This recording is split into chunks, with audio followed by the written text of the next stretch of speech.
it has added to my practice, and I think it has, as Dr. Adams said, it's improved my ability to see lameness, I'd have to say. So I use it really on any horse that I'm going to do any blocks on. Before I do a block on a horse, I'm going to put it on and get a baseline. I've learned that even, at first, like some that were fairly straightforward, pretty severe forelimb lameness, unilateral forelimb lameness, like I don't need to spend the time to put the equipment on. But then, sometimes they don't always block out completely with the PD, and I wish I would have had the baseline readings before I start blocking this horse. So I start, I just get the base, put it on, and it doesn't take long. Once you get your staff accustomed to putting the equipment on the horse and starting at the computer, entering the data, it really doesn't slow us down much at all. So I use it. Any horse is going to get blocks. I do feel like it's helpful in evaluating the response deflection test, that I can have some objective data that's did the hot or the stifle flex worse, one worse than the other. It really has kind of it's been validated in subsequent blocks on, it's kind of validated my feeling that there is value to flexion tests. Another thing I just mentioned is economically, it's been a practice builder. If we have clients that have, by word of mouth, a lot of people have come in asking for a lameness locator evaluation, heard about it, and or someone saw me doing one in the parking lot on a horse they were there to have something else done, and they bring their horse in, want to have it done. So it's been very well accepted by clients. They're happy to pay the additional fee. That I kind of went with Dr. Keegan's recommendation for starters. I just tack on a $75 lameness locator evaluation fee on top of everything else I do, and I haven't had any objections to that. I feel like I could probably double that and probably wouldn't get a lot of resistance. So I've doubled it. So you're at twice that yeah, now? I charge $150. I should probably do that. A lot of people too. They not to interfere, but a lot of people they're willing to do a bone. I mean, a lot of these people they've been looked at by multiple veterinarians. They're willing to do a bone scan or whatever, and you'll be like, no, why don't we put the lameness locator on and do some blocks first? Have you had that experience or? Sure.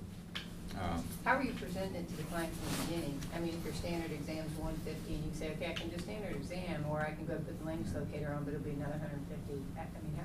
Basically like that. Yeah. I just say it gives you really good, objective data, and I think it's useful doing blocks and stuff. And most people go, oh yeah. I kind of, with my 75, we don't even talk about it.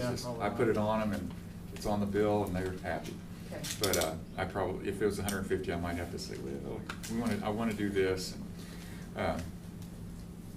But you end up, I end up doing blocks on some cases that I probably wouldn't have wanted to jump in and start trying to block out a very subtle lameness, where improvement is difficult to ascertain without this. So it's made me more aggressive or willing to jump in on those horses. I had concern that there are a lot of horses out there that are bilaterally lame, both hind, both front, and we're looking measurements of asymmetry, right? So if they're evenly sore in both front, is it going to mislead me and say the horse is not lame when they truly are? That's not really something that's turned out to be a problem. It's so sensitive that I don't think there are very many horses out there that are exactly the same degree of lameness, even when they're multiple limb lameness. So it gives you a good starting place on what may be the primary, where to start with blocking. So it's really been helpful. What did you learn about flexion? You mentioned something about change your attitude. I guess, it confirmed what I think a lot of people have varying attitudes about hawk, stifle flexions, upper limb flexions. Is there really any validity to what Dr. Adams is describing, pulling the leg out behind them and lifting? Does that really go along with stifle pain if they're worse with that flexion test than the standard upper limb or hawk flexion?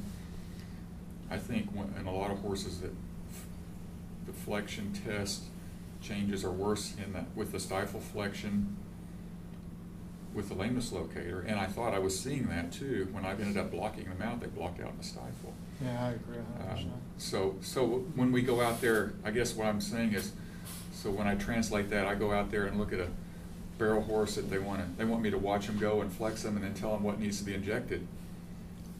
I feel a little better about that. I'm not just BSing them, you know, when I'm doing that now.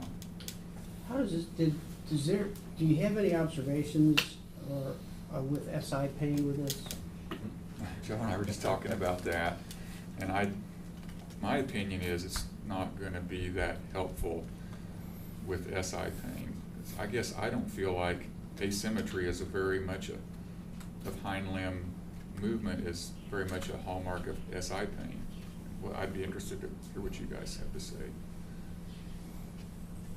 Well, diagnosing SI pain is very hard.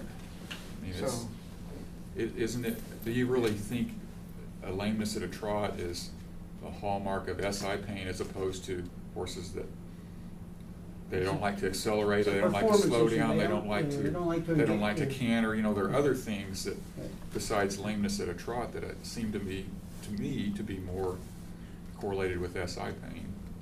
But I'm never comfortable in saying a horse has SI pain. I end up kind of backing into that diagnosis and treating it and see if it helps them. I mean, I have not blocked a horse. Yeah, I don't that I had ever.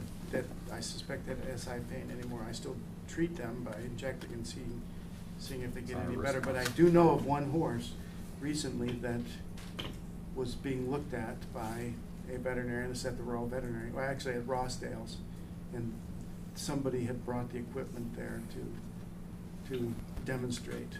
I think it was John Marshall, who's going to be here this afternoon, but they blocked the horse out in the SI, and the horse visually and according to the lameness locator got better with their block, and they were like, oh wow, look, that's, you know, we did an SI block and you can see the horse got better. So some horses with SI do have lameness. I mean, In you guys' opinion, does SI get worse with pelvic limb flexion? Can you exacerbate SI pain with pelvic limb flexion? I think the horse gets lame on the opposite side. Exactly. That's what I always said. Horse goes off on the opposite side. I've seen horses that were positive upper limb flexion too, though. I've had a couple horses that I couldn't get to block, and I did bone scans on them afterwards, and they on nuclear scintigraphy had, increased radioisotope uptake in their sacroiliac grade region. So, and then we injected them, they got better, but I don't routinely block it. But so I guess I've seen some horses that had legitimate lameness that I couldn't get to block, and it turned out to be SI pain. I can only think of one or two. And then I've had some horses that have performance issues, and just, the lameness locator wasn't. How often is that correlated with tuber sacral asymmetry? SI pain. Is there a strong correlation? I don't think there is any correlation, or very little. Personal opinion. When we used to block a lot of SIs for a paralyzed horse, and there is a significant number of horses that have asymmetric gaits that look lame, like they could be lame from hocks or stifles or anything else that you can block to the SI joint. And we used to do a lot of them, actually even with runners. And so